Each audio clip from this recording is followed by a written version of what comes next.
Everyone, Jim DeGram with RCGroups, and today we're looking at the new Headplay SE headset from Range Video. This came in the mail just the other day. This is one of 3 of these headsets in the country right now, so I thought I would get familiar with it. That does not come with an antenna. This is an antenna that I had laying around in the shop and one of my little favorites. So that's sitting there. You get to pick the antenna of your choice.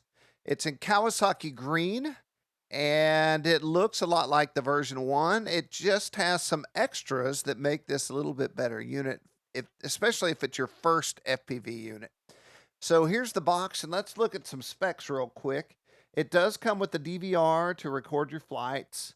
It has a low latency LCD, and that is 50 millisecond low latency video, even during DVR recording. It has a binocular acrylic lens, and we'll look at that, and not only look at it, but I'll show you how to install that. 5.8 receiver, and that is a Hawkeye receiver, so this has improved sensitivity, 40 channels, and race band. So another thing I love is the connector here. A lot of goggles that you wear have a plug that tends to go out, on me anyway, and this thing locks in. The other thing is it comes with an XT60 battery connector. What I usually do is take the little barrel plug they usually come with and cut it off and put my favorite connector on. This one already has it, so there's a plus. Then in the little box also comes a treat of a DVR. So this DVR is right here. There is a place sewn into the strap where the DVR can actually live when you're using it or not using it. And another plus is the power plug that's coming off the head unit plugs right into this thing. So there's nothing to be done there. You just plug it straight in. Whatever you see in the goggles is what the DVR is seeing. And there is a center button in the menu for the menu. You click that, and then the first button is how you record and stop recording. And it's fairly straightforward and simple. It has a micro SD slot on the far side, and that is where your micro SD card goes. You plug that in, and you have that with you at any time. The note is I'm not showing you the front of that because this is the demo unit, and I was told this is not exactly what you're going to be shipped. But there is an addition. Now, on the back here, you can see that I have the insert, and so these are RHO lenses. If you've watched any of my videos, you know that I had the first set of RHO lenses that literally look like glasses, the lenses out of your glasses. And this is the second version that I tested the prototype on. These ship with the SE unit. In fact, let's take a look at my original set. Oh, it's connected to a DVR on my computer. These are what I usually fly with, and I have the RHOs in there. So these RHOs are for people that need more magnification than normal. Let's say you're over 50. Let's say that the magnification included, which it does come with a lens in there. If that's not enough, this is your solution. This is a $40+ item, so the fact that it comes in there is awesome and a great addition. So what we should probably do at this point is I'm going to show you very quickly how to install these if you want to use them. So let's cut away to that. So the first thing you want to do is get the right screwdriver, start taking these screws out, and I do it from the bottom up. That way your screen doesn't fall out on you. I try to keep everything intact. And when you get these apart, you're going to wedge slowly back and forth the the bottom half to get that up. One point I want to go over is I am asked a lot, do I need to move these forward or back? Will that affect the vision? I haven't found that moving these affect. Be sure to remove the original lens there that you just saw. Put those back in, and they just go right over by the nose piece. Once again, these make everything crisper for me for both eyes, and the placement of it doesn't seem to matter at this point. You would think it would, but it doesn't. So put your screws back in and get everything in nice and tight. I did put double stick tape on mine to make sure they stayed in place. Be aware that could take off the interior liner. That's something I do, not necessarily recommended by the manufacturer, but it's something that I have done on previous sets just to make sure those things stay in place. So something you might want to think about. Another thing to look at is on the strap, we actually have some Velcro fasteners. So that's kind of a small battery. This is actually a quad battery, but you could put a big battery that would last forever on that back strap if you want to, whatever you have that has an XT60 connector.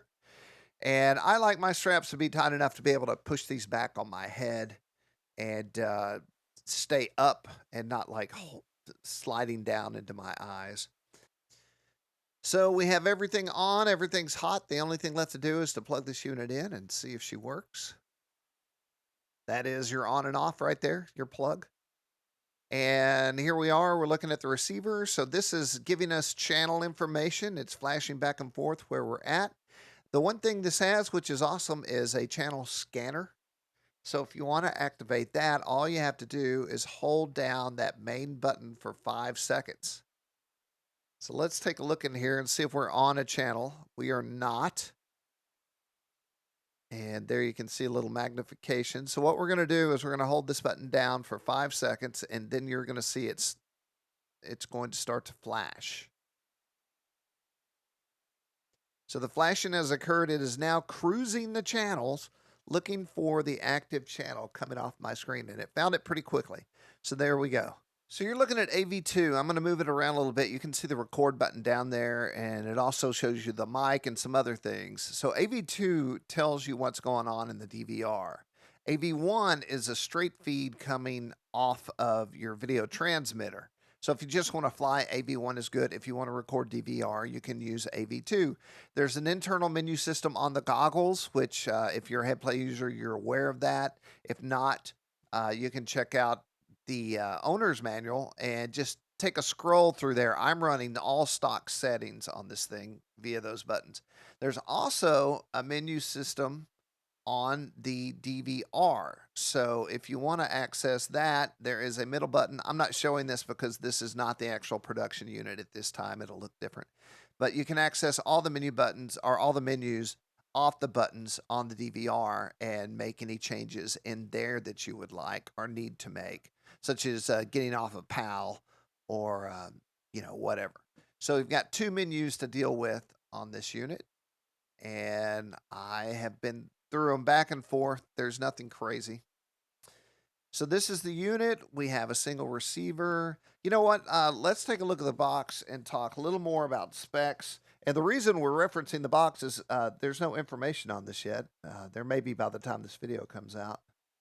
AVN for connecting to FPV base station. Connect the head blade to your existing FPV receiver. AVN, AV out are connected to the DVR, but it's possible to disconnect the DVR.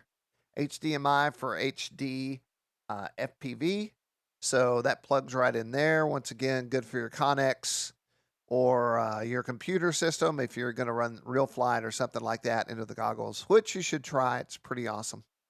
And then we have these RHO lenses, which are great. And once again, for people with eyes like mine. So you know what we need to do now is get out the tiny whoop and utilize this DVR function and fly around and see how it works. So I'm going to throw a battery in this thing and get go. Oh, one more thing. It comes with this handy bag. It's kind of a backpacky thing. Not really my style, but maybe you would want to wear that backpack around. And before we get out of here, we can look in the box one more time. It comes with 2 foam sets, a thick and thin. I have the thick on my unit. This is the thin set standing by in case I ever need it. Also, there's an extra wire loom that goes with the DVR. You could use the DVR for other applications if you wanted. So that's included as well. Very nice. Well, let's jump out of here and jump into the goggles and go fly my tiny whoop around. Now, I believe the video camera on that tiny whoop is 600 TVL, so it's not the most awesome resolution, but you'll get an idea for what the DVR looks like. And off a very small 25 milliwatt tiny whoop camera, VTX. I'm gonna fly in, see if we can find the dogs. Looks like it's laundry day at the Graham household. One thing I want to add is, as a guy that uses DVR in reviews all the time, the biggest problem is getting the dang thing to record and to know that you're recording, because somehow this is cryptic on a lot of the devices I use. And this is pretty simple. It has a big red recording light. Also, you can rewatch your recorded videos. They're the dogs. in the headset itself. So after I go and do a flight, before I even stand up and leave, I can go through the menu, find the video I just shot, and watch it in the Headplay unit. So for me, that's invaluable. That means that I know what I've got before I walk off the field, or if I need to shoot it again. And the playback is right in front of my face. So for me, that's a big deal. Cruise into the kitchen a little bit, maybe get a selfie there in the mirror of the tiny whoop. You get to see the antlers. Up, I guess you won't. Here's the wife coming in from a run. Let's see if she waves at us. Nope. Oh, and we're down. All right, well, that's our DVR portion of the show. So we've been taking a look at the new Headplay goggles. Thanks to Vova for sending these out from Range Video. These are the SE. So they're your favorite Headplay, they're not goggles, Headplay unit, but they come with enhanced things like the RHO lenses. Very awesome. They also come with a DVR, which obviously works and is easy to get to, and enhanced receiver, enhanced screen. And as time progresses, these will be in the field with me, shooting with better cameras and better FPV systems. So stay tuned to RCGroups for more info. And I hope this has been good information for you. I'm Jim T. Graham, RCGroups.com.